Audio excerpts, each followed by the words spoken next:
Boa noite a todos. Que Jesus, em sua infinita bondade, esteja sempre presente na vida de todos nós. Continuando a falar do capítulo 7 do Livro dos Espíritos, de volta do espírito à vida corporal, na pergunta 337, Kardec questiona o seguinte: pode a união do espírito a determinado corpo ser imposta por Deus? Certo. Do mesmo modo que as diferentes provas, mormente quanto ainda o espírito não está apto a proceder a uma escolha com conhecimento de causa. Por expiação, pode o espírito ser constrangido a se unir a um corpo de determinada criança que, pelo seu nascimento e pela posição que venha ocupar no mundo, se lhe torne instrumento de castigo. Então, é muito bom a gente pensar nisso, porque a pergunta já diz para nós que nós podemos escolher o nosso corpo, as nossas provas, as nossas necessidades. Deus só faz isso quando a gente não se prepara para escolher aquilo que precisamos passar, não aquilo que queremos. Se acontecesse que muitos espíritos se apresentassem para tomar determinado corpo destinado a nascer, que é o que decidiria sobre qual deles pertenceria a esse corpo?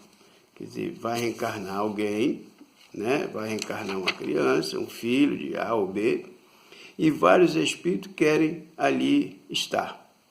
Quem determina qual deles vem? Muito importante. Muitos podem pedi-lo, mas, em tal caso, Deus é quem julga qual o mais capaz de desempenhar a missão que a criança se destina.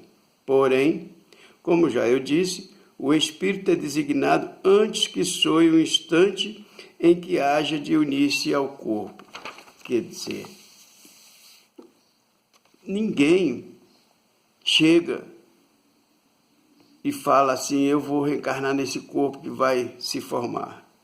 Tudo existe um planejamento. Antes de tal acontecer, já está programado quem vai reencarnar naquela família, naquele corpo, naquela criança. Então, essas coisas, Deus tem os seus mensageiros responsáveis, os engenheiros responsáveis por esse trabalho, né? O planejamento reencarnatório é feito com muito cuidado, com muito carinho.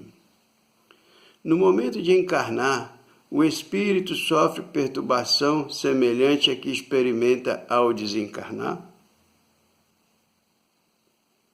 Muito maior e, sobretudo, mais longa. Pela morte, o espírito sai da escravidão. Pelo nascimento, entra para a escravidão. Então, a gente tem vários casos relatados, principalmente por André Luiz. No livro Missionário da Luz mesmo tem o Sigismundo, né? A encarnação do Sigismundo. Então, o espírito passa por um período de adaptação, de encolhimento, de adormecimento, mas é um período mais longo. E depois tem um outro fator. A gente nunca sabe como vai ser a nossa estadia aqui. Na pergunta 340 diz assim: é solene para o espírito o instante da sua encarnação? Pratica ele esse ato considerando-se de grande importância? Procede como um viajante que embarca para uma travessia perigosa e que não sabe se encontrará ou não a morte nas ondas que decide afrontar. Então, é como um viajante. A gente nunca sabe como é que vai ser a nossa estadia aqui. A gente planeja, programa, faz tudo certinho, mas quando chega aqui, pode muita coisa ser mudada, principalmente pelo nosso comportamento. Tem uma notinha muito interessante também aqui de Kardec. Assim como, para o espírito, a morte do corpo é uma espécie de renascimento, a reencarnação é uma espécie de morte, ou antes do exílio de clausulura. Ele deixa o mundo dos espíritos pelo mundo corporal, como o homem deixa este mundo por aquele. Sabe que reencarnará, como o homem sabe que morrerá. Mas como este com relação à morte, o espírito só no instante supremo, quando chegou o momento predestinado, tem consciência de que vai reencarnar, então qual do homem em agonia? Dele se apodera a perturbação, que se prolonga até que a nova existência se ache positivamente encetada. A aproximação do momento de reencarnar sente uma espécie de agonia. Todos nós ficamos assim também quando temos alguns problemas para resolver, ficamos ansiosos, ficamos agoniados, incomodados. Enquanto a gente não consegue resolver, a gente não sossega. E às vezes a gente faz ideias de coisas desagradáveis que ainda vai acontecer para aquele acontecimento, e depois que acontece você vê que não foi nada daquilo que você pensou, que foi tudo normal, e aí você sente aquele alívio.